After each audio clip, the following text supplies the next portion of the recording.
समय का पहिया कभी रुकता नहीं, पर साल में एक दिन ऐसा आता है जिसे अक्षय तृतीया कहते हैं।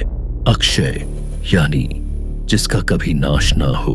और नियति का खेल देखिए, इसी दिन जन्म हुआ एक ऐसी शक्ति का जिसे काल भी नहीं मिटा सका। महर्षि जमदग्नि और माता रेणुका के घर भगवान विष्णु ने अपना छठा अवतार लिया। नाम था राम भार्गव। एक ऐसा शरीर जो था तो ब्राह्मण का, लेकिन जिसके खून में एक क्षत्रिय योद्धा का प्रचंड तूफान उबल रहा था। वे धरती पर आए थे शिव का फरसा धारण करने। वे बने भगवान परशुराम। उनकी शक्ति कोई साधारण बल नहीं थी, वो प्रकृति का कहर था। जब राजा सहस्त्रबाहु अर्जुन का अहंकार अपनी चरम सीमा पार कर गया, जब उसने 1000 हाथों के बल पर एक ऋषि की कामधेनु गाय छीनने का दुस्साहस किया, तब परशुराम का क्रोध जागा। सोचिए उस औरा को, सामने 1000 हाथ और यहाँ सिर्फ 2 हाथ और एक फरसा। वो कोई युद्ध नहीं था, वो सत्ता के अहंकार का अंत था। परशुराम जी ने सहस्त्रबाहु के 1000 हाथ ऐसे काट दिए जैसे हवा पत्तों को काटती है। और जब क्षत्रियों का न्याय हदों को पार कर गया, तो एक अकेले परशुराम ने 21 बार इस पृथ्वी को अत्याचारी राजाओं से मुक्त कर दिया। उन्होंने कुरुक्षेत्र में अधर्मियों के खून से 5 झीलें भर दी। वे मृत्यु का दूसरा नाम बन चुके थे। पर हर तूफान को एक दिन शांत होना होता है। सीता स्वयंवर में जब शिव का धनुष टूटा, तो परशुराम जी का क्रोध प्रलय बनकर वहां पहुंचा।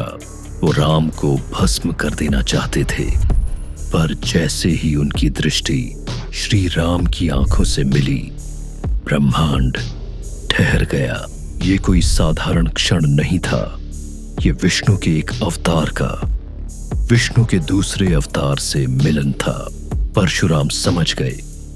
उन्होंने राम की आंखों में देखा और जान लिया कि अब उनका युग समाप्त हो रहा है।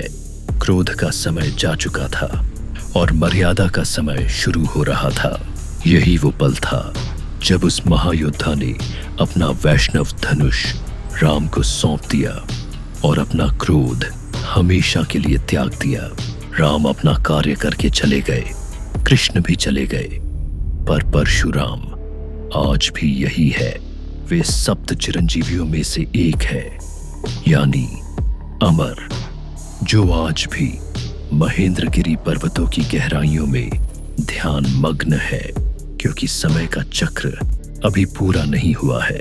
जब कलयुग के अंत में अधर्म अपनी सारी सीमाएं पार कर जाएगा, तब विष्णु के 10वें अवतार भगवान कल्कि जन्म लेंगे और उन कल्कि को शस्त्र और शास्त्र का ज्ञान देने के लिए इस ब्रह्मांड के सबसे महान गुरु आज भी अपना इंतजार कर रहे हैं।